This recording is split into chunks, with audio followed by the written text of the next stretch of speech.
શહેરી વિકાસ અને શહેરી ગૃહ નિર્માણ વિભાગ ગુજરાત શહેરી આજીવિકા મિશન અંતર્ગત ભરૂચ નગરપાલિકા દ્વારા હોસ્ટેલ ગ્રાઉન્ડ ખાતે સ્વદેશી મેળાનું આયોજન કરવામાં આવ્યું છે। આ મેળો તારીખ 21 ફેબ્રુઆરીથી 1 માર્ચ સુધી યોજાશે। મેળામાં સખી મંડળો દ્વારા 40થી વધુ સ્ટોલ લગાડવામાં આવ્યા છે, જેમાં સ્વદેશી ઉત્પાદનોનું વેચાણ કરવામાં આવશે। દેશના વડાપ્રધાન નરેન્દ્ર મોદીના સ્વદેશી વસ્તુઓના વેચાણ અને ઉપયોગ અંગેના આહવાનને અનુસરી આ મેળાનું આયોજન કરાયું છે। આ મેળાનું ઉદ્ઘાટન ભરૂચના ધારાસભ્ય રમેશ મિસ્ત્રીના હસ્તે કરવામાં આવ્યું હતું।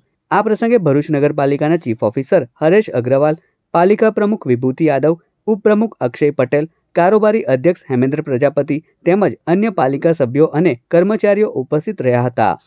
આ મેળો 10 દિવસ ચાલવાનો છે। 1 માર્ચે પૂરો થશે। સવારે 10 થી રાત્રે 10 વાગ્યા સુધી ભરૂચ શહેરના નાગરિક ભાઈઓ બહેનોને મારી વિનંતી છે કે આ સ્ટોલની મુલાકાત લે અને અહીંયા જે ઘર બનાવટી ચીજવસ્તુઓ બનાવવામાં આવી છે એસએસજી ગ્રુપની બહેનો સાથે, એમને વધારે તાકાત મળે, એમની આર્થિક સ્થિતિમાં વધારો થાય, મજબૂત બને, એટલા માટે પણ આપણે એને પ્રોત્સાહન આપીએ।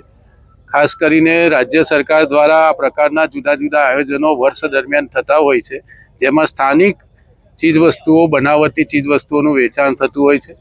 પ્રધાનમંત્રી નરેન્દ્રભાઈ મોદી જે લોકલ ફોર વોકલ અને આત્મનિર્ભર ભારતની જે વાત કરે છે, એ વાતને આ પ્રકારના અભિયાનોનો દ્વારા ખૂબ તાકાત મળશે અને આપણા જિલ્લાની બહેનો એ આર્થિક રીતે મજબૂત થશે। ખૂબ સુંદર વાતાવરણમાં આજનો આ કાર્યક્રમનો શુભારંભ થયો છે।